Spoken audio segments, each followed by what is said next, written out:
What's up geeks, and welcome to the channel. Binary search trees, AVL trees, red-black trees, splay trees, and many other tree implementations were covered in the past few weeks within this series. And as promised, today's video will be dedicated to compare these implementations, dive deeper in the how and when should we use each of them, and most importantly, visualize these trees to see how each tree will look like if all of them were given the same output. Let's start with a quick recap on the tree types we have. Most of the trees we are going to cover in this video are binary search trees, and a binary search tree, aka BST, is a tree where each node can have at most 2 children, and where every left node or left subtree must be smaller than its parent, and every right node or right subtree must be bigger than its parent. Theoretically, the aim of these trees is to make the search, insert, and delete operations reach an O of log n time complexity.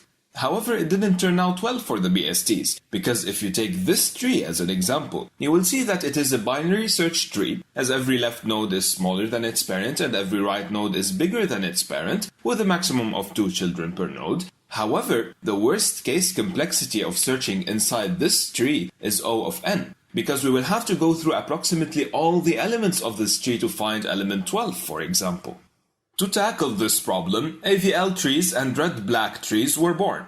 After you insert or delete an element from these trees, what they'll do is balance themselves, and hence ensure the O of log n time complexity at all times. To note that a balanced tree or symmetric tree is a tree where the difference between the heights of the left and right subtrees of the root node is smaller or equal to 1 at max.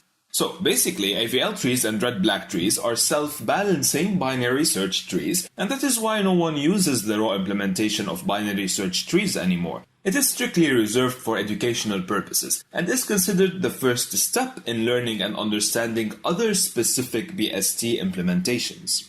Okay, but if both AVL and red-black trees are self-balancing binary search trees, which one should I use then? Based on what criterion should I pick the one or the other? If you've watched our previous uploads, you may already know that AVL trees are more strictly balanced than red-black trees, which may not remain completely balanced at all times. So, does this mean that we should use AVL trees at all time? Well, no, because the permanent balancing that AVL trees are providing comes at a cost. The cost of additional tree rotations compared to red-black trees. These rotations are done in the insert and delete operations, as we previously saw. Therefore, these operations will execute slightly slower in AVL trees compared to red-black trees if you are dealing with large amounts of data. So, if you are looking for a tree that is faster in terms of inserting and deleting, then pick the red-black tree. However, if you want the tree that will search or look up an element inside it as fast as possible, then pick AVL trees. And these trees will always remain balanced, hence providing a consistent O of log base 2 of n search time complexity. Additionally, red-black trees are seen as general-purpose trees, and because of that, they are used in Java's official implementation of the tree map and the tree set classes. Okay, to be able to better compare these implementations, let's go ahead now and try to visualize these trees when provided with the same data or nodes. To do this, and in order to reuse the same exact code we implemented in our previous videos, I used JavaFX. The same exact code was used for all the tree implementations we have, therefore it was done with the help of the tree interface. This interface was passed to the tree view class responsible for drawing and showing us the resulting tree using the nodes, and elements were inserted inside it in the main method of our program.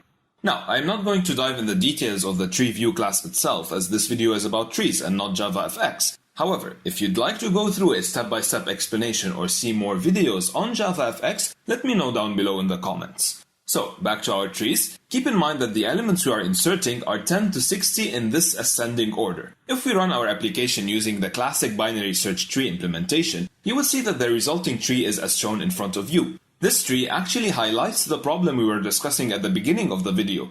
Let's go ahead now and try to run the same exact logic. However, this time using the AVL tree implementation. The resulting tree is completely balanced, even though the same exact elements were inserted and in the same exact order. This shows the consistency of these trees in maintaining and preserving their balance. Next are red-black trees. Again, concerning the implementation, all we are doing is swapping the concrete tree implementations with the one we want to use.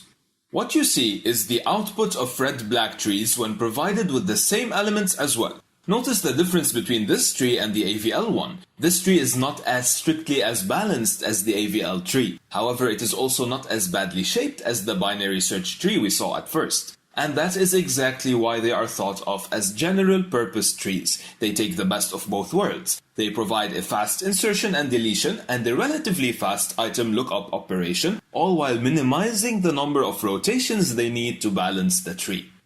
The next binary search tree implementation I want to show you is the splay tree. There is no real need behind comparing this tree to the others, as splay trees are used under very specific needs. The ultimate goal of these trees is to move the item you are searching for to the root position, to allow for a faster lookup of this item in future searches. So in this example, if we look up element 20 and then draw the tree, you will see that 20 is now the root of the tree. Or if we search for element 40, 40 will become the root of the tree. You see, we don't care if after placing this element at the root, the tree will become heavily unbalanced. All we care about is that this element is at the root and hence will be accessible in an O of 1 time complexity the next time the user tries to search for it. Moreover, if we just attempt to insert these elements without searching for any item, the resulting tree will be similar to the classic binary search tree we saw, as rotations are only performed when applying the search operation. The last two trees we are going to visualize using the tree view class are the maximum and minimum heaps we previously implemented as well. These trees are binary trees, however they are not binary search trees. You see, having a smaller left child and a bigger right child is not a requirement, nor an option actually, as the only thing that matters is having a bigger parent in maximum heaps and a smaller parent in minimum heaps at all times, all the way upwards till we reach the root.